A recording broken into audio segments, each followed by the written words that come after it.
Welcome to the Breakthrough and Bloom podcast. My name is Kelsey Marks, and I am your host and your Breakthrough BFF. I intend to be an open channel to allow insights to flow in that help you break through to the next level of who you were always meant to be. With these conversations, we're going to shift some perspectives, okay? And we're going to give you a new way to live the life that you live, allowing the opportunity to truly manifest what it is that you desire. So if you're looking to break through to the next level of who you are, to live the life of your dreams, and to gain a deeper understanding of spiritual topics, well, you have come to the right place. And I know we're going to have so much fun together, and I am beyond excited to have these conversations with you. So let's go ahead and get started, shall we?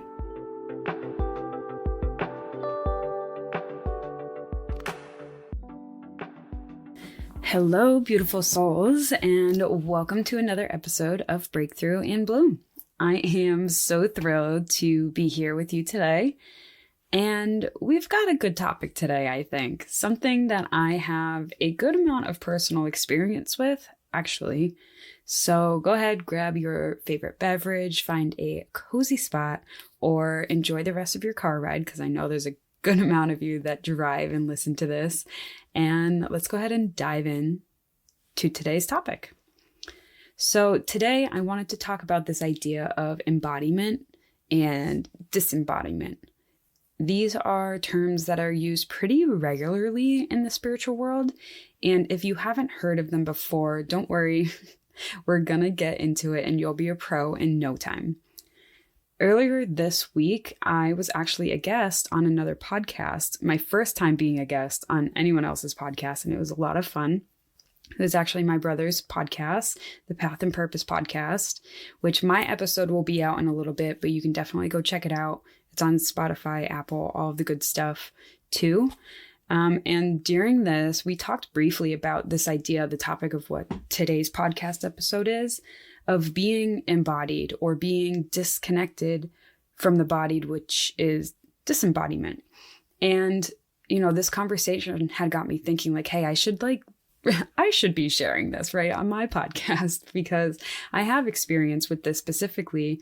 And, all of you lovely humans listening over here at Breakthrough and Bloom, we're a little different than the group of people listening to my brother's podcast, which is like perfect and amazing, right?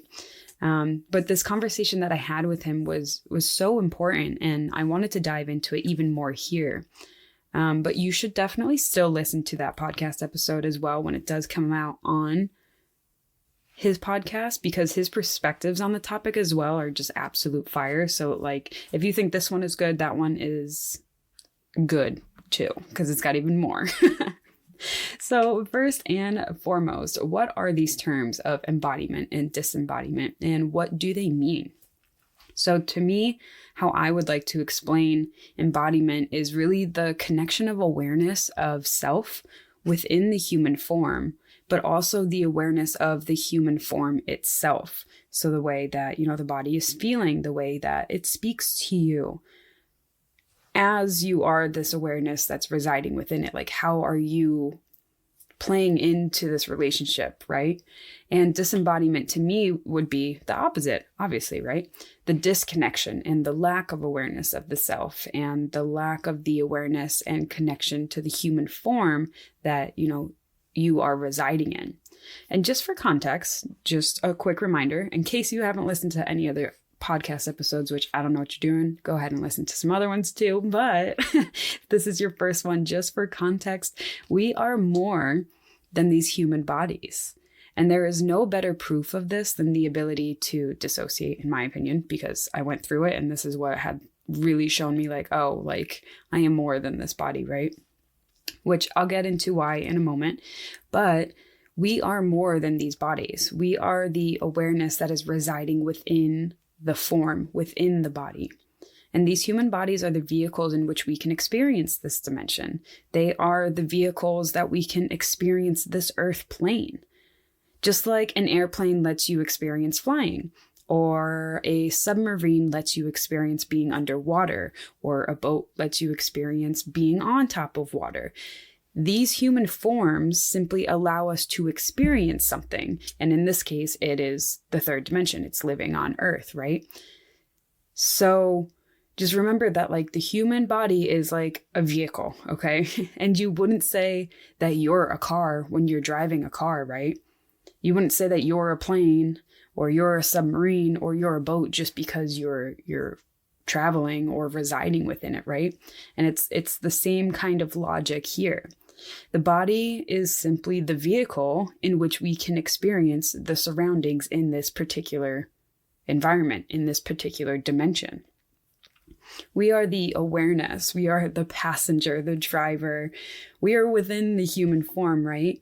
And we decided we're taking a ride within this human form. We wanted to come and have an experience in this dimension, have an experience on the earth plane. And how you do that, similar to like a submarine to go to the depths of the ocean, you have to get within some sort of vehicle. And that is our bodies. So if we're not our bodies, then why are they so important, right? Because then people might be like, well, if I'm not my body, then like, let me focus on what I am, which is more important. And you shouldn't leave your body behind, okay? So think of it this way. If you're on like a road trip and your car's engine is having difficulties, you would want your dash to light up and tell you, right? You would want your check engine light to turn on. If you were losing pressure in your tires, you would want a tire warning pressure on your dash. If you were running out of gas or running on fumes, you would want to know that you're low on gas, right? And how much longer you can go before your car stops and breaks down and you can't go anymore. If you were taking a bunch of roads that were leading you to dead ends or through a ton of different like construction sites and just slowing you down, or there was a ton of traffic, you would want the car's GPS to reroute you, right? To somewhere that has less traffic, that is flowing a lot better, that isn't so bumpy and turbulent, right? And just like our cars can give us all of these warnings, depending on your car, maybe you don't have a GPS in yours. I don't have one in mine, but let's just say the cars are super fancy and they got all of these things. So just like our cars can give us all of these warnings, our bodies can also give us a lot of messages or warnings or signals. And the issue is, I think, a lot of the time is that people ignore these lights. And I think people ignore these lights not only on their bodies and that, but also like their actual cars. I am guilty of that. My check engine gas light. Oh my God. No, my check engine light's good. My gas light will turn on sometimes and I'll be like, oh, you think I can get home before I run out? I play that dangerous game. But remember, just the moral of this story is just remember that it's a vehicle for us. The human body, it's a vehicle for us, and it needs to be maintained and taken care of and used with respect, just like you would with a car, right? You would maintain it, get oil changes, wash it, put gas in it, clean it. Like, you're not going to go off-roading in a tiny smart car, right? Like, you're going to respect what your car can do and has the capabilities of doing. You're not going to like drive your car into other cars or into mailboxes because you're angry and stuff, right? Like, you're going to respect the car in that way. And it's similar. We want to do all of these things for the vehicle in which our soul is residing in, which is the human form. So to me, being embodied means that you are aware of yourself. You are aware of your thoughts, your emotions, the way in which you feel and talk to yourself, right? Like yourself as the energetic being that has come in. And you're aware of all of, the things that are passing through the mind. And at first, you may not realize that some of them are like limiting beliefs or, repeating patterns and stories that you're telling yourself. But the more embodied that you get, the more that you can see it, that it is. And on top of that, I think also it's being aware of how your body feels and reacts to things. So not just like your mind, how your mind is feeling like emotion-wise, consciously, how you're like calculating how the environment around you is making you feel and react, but also like how your body feels and reacts to things. Any tension that you're holding in your shoulders or your neck, any pains that you experience in anywhere in your body, like your knees or your back, And even like noticing subtle changes that show up for you when you do get triggered, right? And what does it look like in your body to have the beginning signs of fight or flight? And being embodied is being aware of all of this, right? Being in tune with the messages or the signals that your body is sending you, similar to a gas light, to a check engine light, to a blinker, to whatever. And there's a connection to the way in which the body responds to not only you, right? And the way in which you drive it. So like your choices, your thoughts about yourself, things of that nature, but there's also a connection to the way in which the body responds to external stimuli too. And your body can react in a way that's not necessarily connected to your logic of how you're thinking about something. Like you could be sitting totally like, you're like, I'm sitting at my own house and I'm totally calm. And then all of a sudden you get like hit with anxiety, right? And your body is kind of reacting differently than your mind is. And this is because the body is able to like scan external stimuli like that, even if you're at home and it doesn't really make sense, but it's connected to the subconscious mind, which is connected to a lot of like the beliefs that we hold. I'll get into that in a second, but there was this example of how like the body is its own intelligent being in the same way that we are like the ones we're driving it, but it also has like the ability to do a lot of things for us too. So if anyone has seen Rick and Morty, there is an episode where Rick leaves his spaceship behind to protect Summer, which is Morty's sister. And in this episode, the car does literally exactly that. Any like external stimuli that came near the ship, it was immediately evaluated, and then it was dealt with if Summer said like it was making her uncomfortable. And granted, this was like to an extreme, and got very gory. But what I wanted to bring this to is that our bodies are like this spaceship, that it's intelligent enough to notice what's going on around it and to create some sort of like emotion or reaction to what is going on around it. Not only is the body designed to obviously give us this experience for us to come into, to, you know, it's this body, this vehicle which we can explore in, but it's also designed to keep us safe. And safety ultimately is defined by us, by ourselves. It's defined by our beliefs, what we have determined as children is safe to do and what isn't safe to do, either real or perceived threats. We basically like we've installed this this code for safety guidelines that we determined as a kid based on situations that happened to us, things that we were told, et cetera, et cetera. That's why a lot of the things that have to do with like self-growth have to do with like healing your inner child, because honestly, the first 7 years of our life, we are just like an open mind, a walking subconscious sponge, taking in the environment around us and deciding like, okay, what is safe, what's not safe, basically. And our body continues to follow these parameters that we have set as children until we consciously rewrite them. And these rules, these parameters, they're written and stored in the subconscious mind. And the body speaks fluently with the subconscious mind. And I've talked about this before too. I don't know exactly what episode, but I've talked about this before, how the subconscious mind is different from the conscious mind. So the subconscious mind, which is 95% of us, of our mind, it speaks in metaphors, emotions, feelings, movement, imagination, desires, dreams, things like that. Very like creative, flowy, etc. Divine feminine type energy. And the conscious mind, which kind of runs the show, if we let it, is only 5%. And that's where the logic lines. That's language, math, calculations, decision-making, thinking of the past and the future, contemplation, things of that nature. So we know clearly that the mind, or the brain, speaks the language of the conscious mind. But that leaves the rest of the body to speak a different language. It speaks the language of the subconscious mind, which is a quieter, more subtle voice language.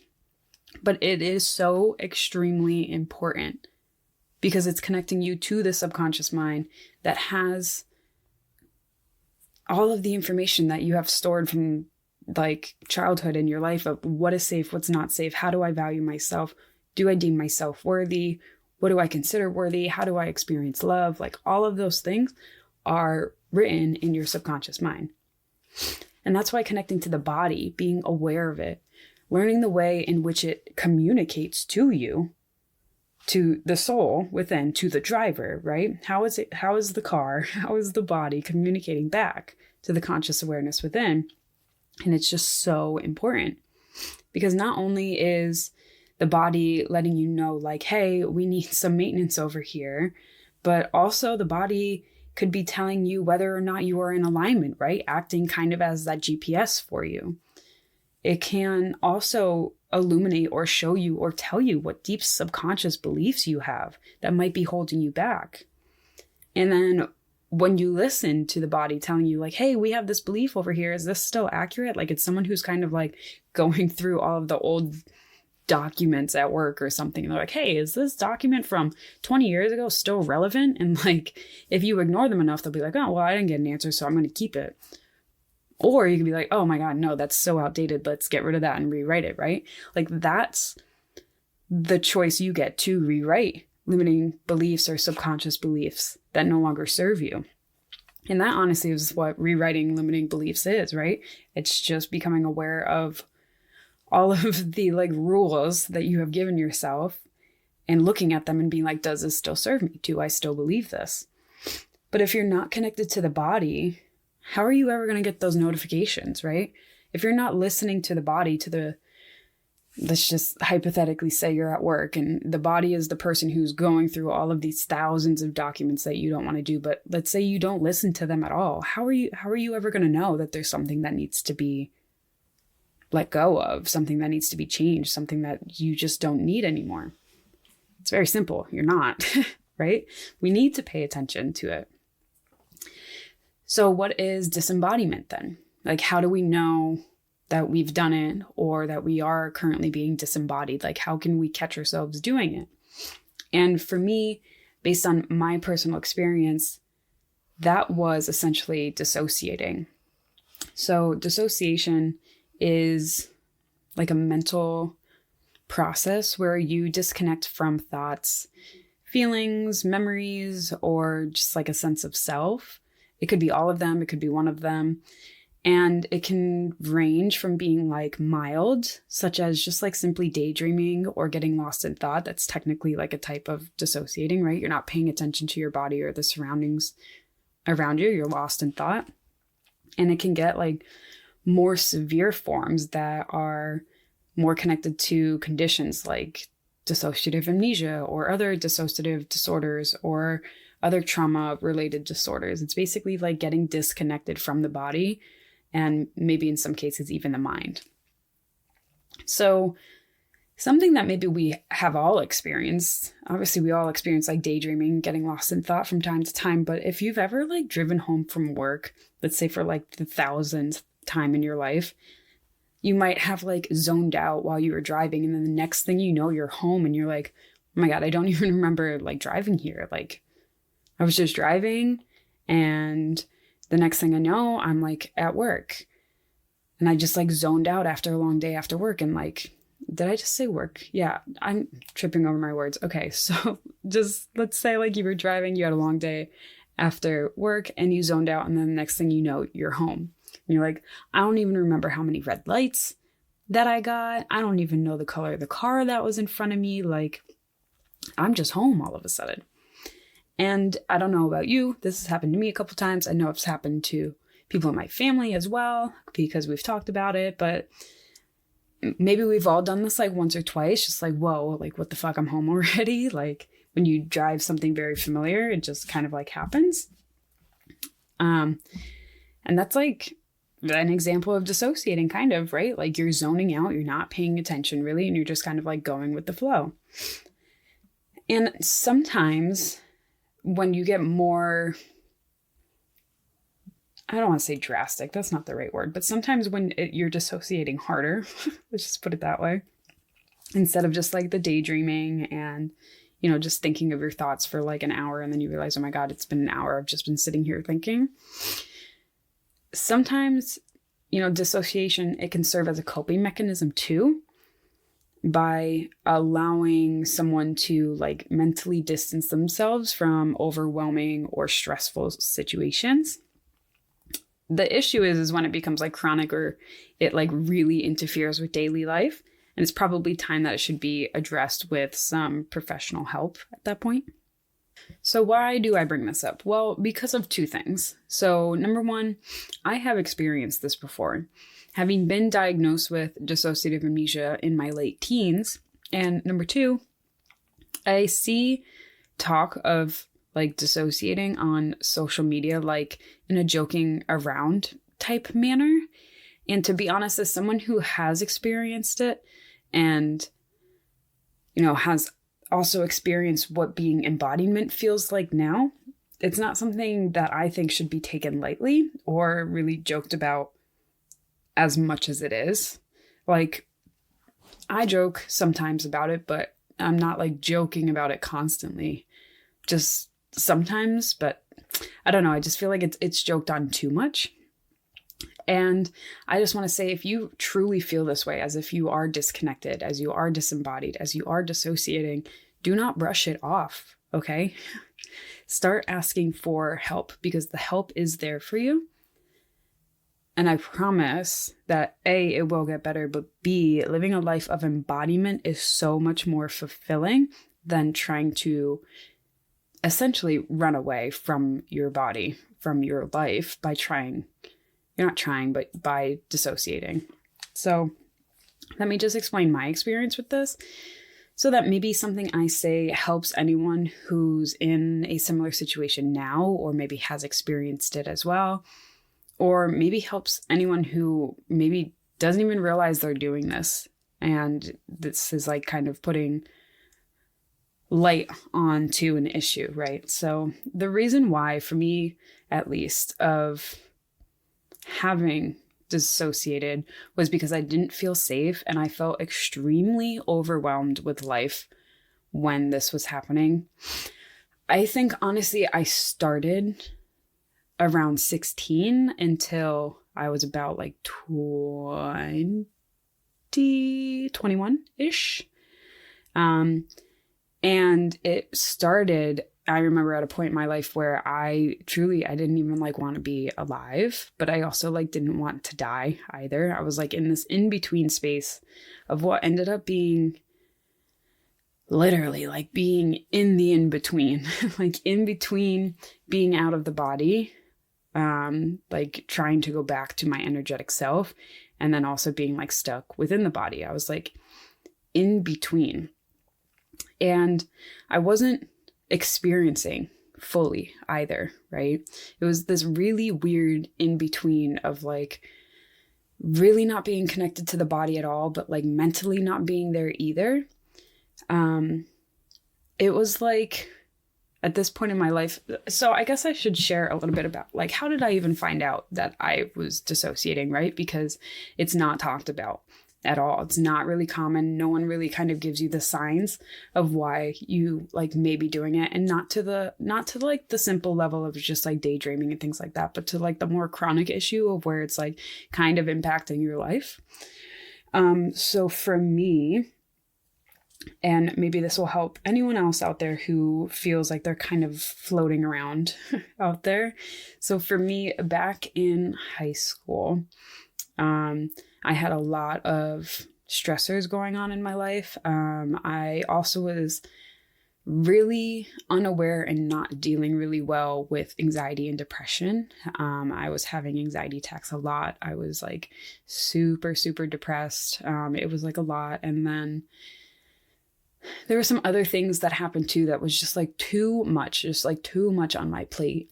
And I remember that it started out where it just felt like I couldn't remember things as well anymore, right? Like I would struggle to remember, like, what did I eat for dinner yesterday? Or what did so-and-so say last week about this? Or like, I don't remember the last time I got gas in my car, but it's like a quarter of the way full. So how long ago was that? Like I was having a really hard time just like remembering little things. What did I wear 2 days ago, right? Like nothing that seemed like very significant. Like I was still able to retain information for like school exams and things like that. But like it was the little things that I just couldn't remember anymore. And then it started getting to a point where it just was like more and more constant. Like I was forgetting things. And like I would leave the house and I would be like, oh my God, did I unplug my straightener? Like I can't remember if I did or didn't. And I would be like 3/4 of the way to school or to work, and I would have to turn back around because I couldn't remember. Did I unplug it or not? Like I could not remember. And I do remember this vividly, that the point for me that got me to be like, okay, something is seriously wrong was when, again, I was with Kristen. So she's here for a lot of big stuff in my life. I was with Kristen in her car. I think we were in Holyoke somewhere. We were coming back from the mall, maybe. I don't know, maybe it was soccer related. And there was a song that was playing. I think it was a Rihanna song. And I remember being like, oh, wow, this song is like so good. I haven't heard this in such a long time. And she like looks at me dead in my eye and was like, we just heard this song like 5 minutes ago. And I could not remember that we heard that song before. And I was like, no, we didn't. She's like, no, we definitely did. Because you know how radios like repeat the same songs over and over. And then that's when I was like, okay, this like memory thing is getting bad, right? Like that's bad. I can't remember 5 minutes ago, right?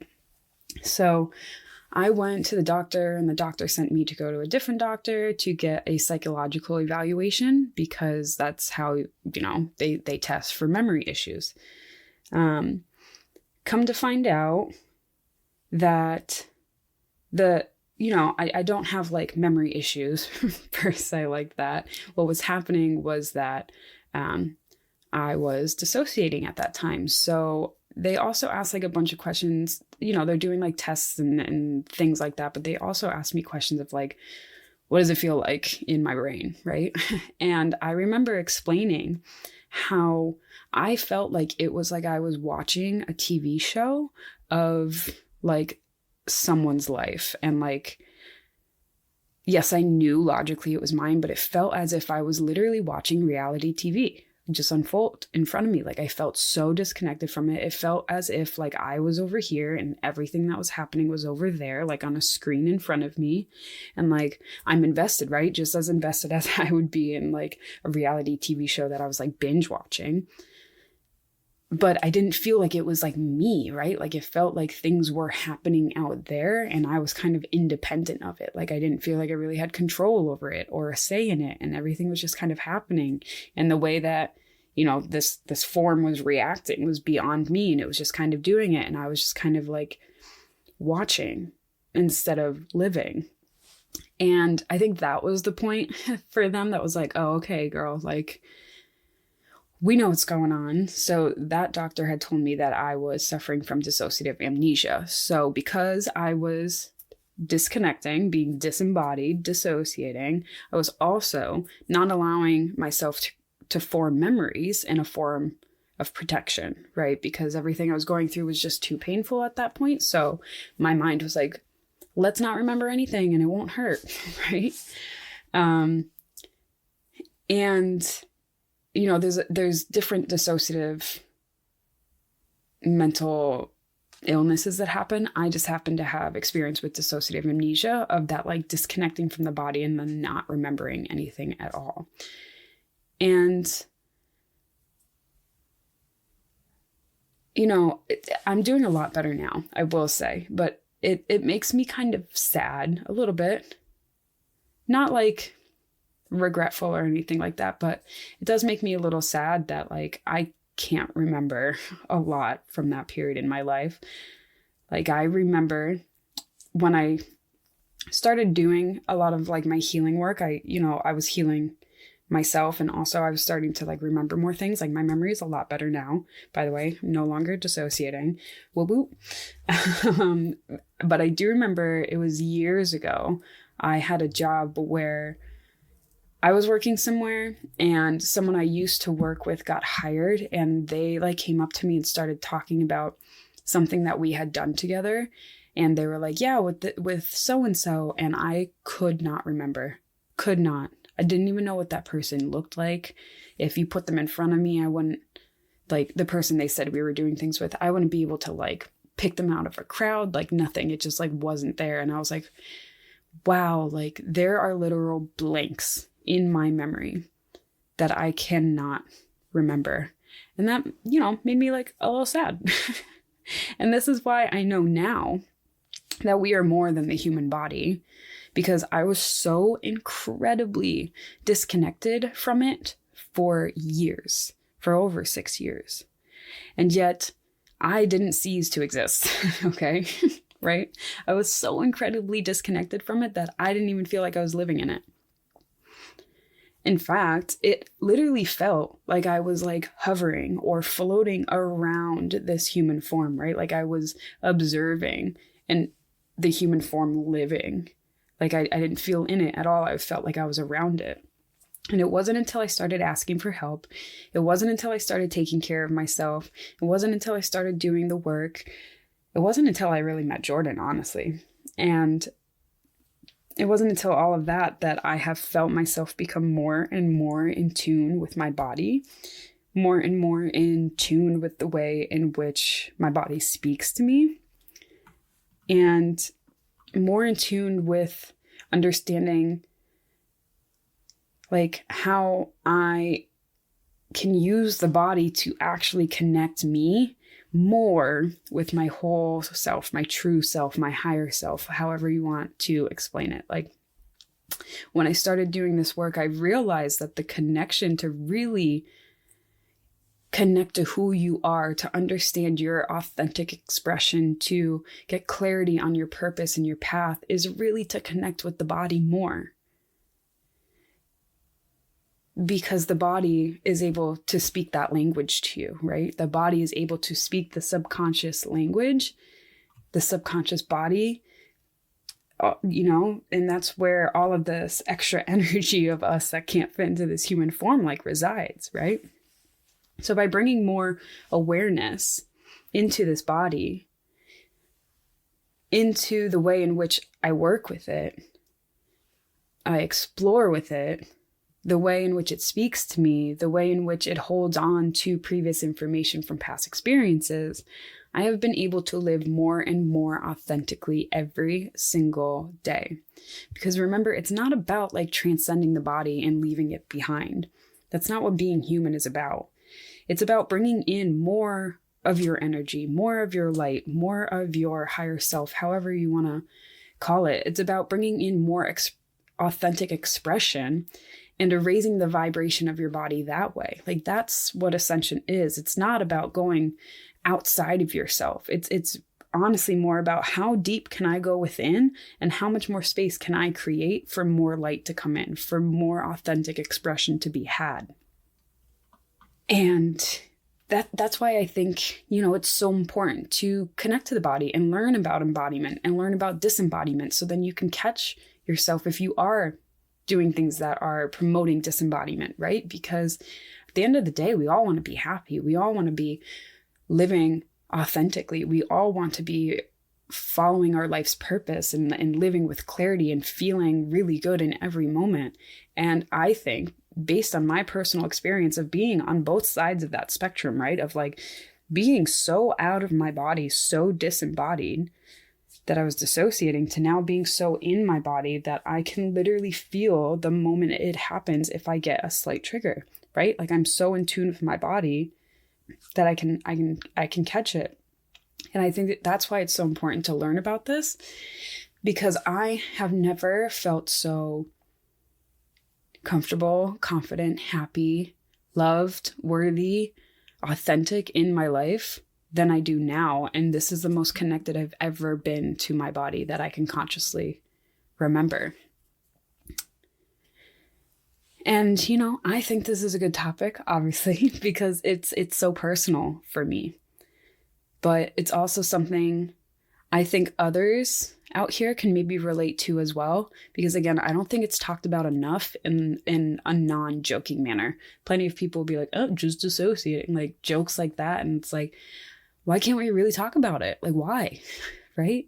And is this something you're consciously aware that you're doing? And is this something that you want help with? And my hope or my intention is to show you that no matter how hard you may have disconnected from the body before, how disembodied you may feel at the moment, it's never too late to reconnect, to start practicing embodiment. It's never too late to work on yourself, and it's never too late to heal yourself from your past. And regardless of how much you might have neglected yourself in the past before, it's never too late to start caring for yourself now. And I hope for anyone that is struggling with feeling this way and not knowing why, I hope that maybe you have a bit more understanding now and understand that it's just your body trying to protect you, right? Because you know, we tell ourselves, like how I did. I told myself that I wasn't safe and that I didn't want to be alive, but I didn't want to die either. So I was like, literally created myself to be in an in-between space.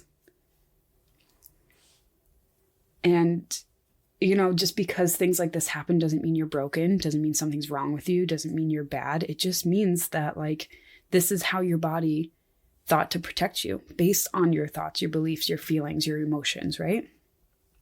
And when you begin to realize that you are safe, that you can actually protect yourself, that you can get yourself out of shitty situations, then your body will begin to relax, right?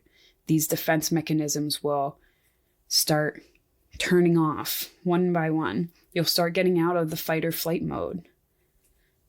Like, listen, I just turned 30 and I finally addressed adrenal fatigue and getting truly out of fight or flight mode. Like, I finally got the subconscious to chill the fuck out. Okay. But I will say that there have been years prior to this where I've just felt so much better because I've done the work, right? I no longer feel like fleeing. I feel safe. And this isn't like an instant process. This healing work in general like this is not instant. So if you're looking for a quick fix, like, I'm sorry, honey, you need to do the work and it's going to take some time. But it is for fucking sure a process worth doing, because every day you feel better and better. And that includes even like the days that you feel like shit. Those aren't going to go away, right? You're still going to feel like shit, but it's the way in which you can process them that feels better, right? Like you feel like you have a better understanding of what's happening and it's not so overwhelming anymore, or you're just more in tune with like flow state and just letting it happen and letting it brush over, knowing that it is not permanent, right? And if this is something that you are feeling, you feel like you're disembodied, disconnected, dissociating, whatever it is, something maybe you're struggling with, maybe you don't feel like you have anywhere to go, because I did say, like, start asking for help, and that's what's really going to help you get it. Obviously, help is going to help you get out of this kind of state. But if you don't feel like you have anywhere to go or anyone to ask for help or anyone who might just even understand how you're feeling, listen, I am here for you. And whether it's just a simple conversation so that you could just like vent and get shit off of your chest, or it ends up us like actually working together in a coaching or a Reiki session, you don't have to do this alone, and you can, and you are worthy of living fully and authentically within your human form. Because you deserve to. You deserve to be fully embodied, to be fully in alignment, to be fully authentic, and to just love your life. So if this is like a conversation you want to have, or you do need some help with it, like, hit me up, please, at Breakthrough and Bloom on Instagram. And I'm going to get back to you as soon as I can, because you're not alone in this. And I don't want you to think you're alone in this, especially if anything I said today resonates for you or has made you be like or think like, oh, okay, I am doing these kind of things, right? And as always, I am so fucking proud of you, okay? You're doing amazing, sweetie. And I love you. I love you. I love you. And I'll see you in the next one.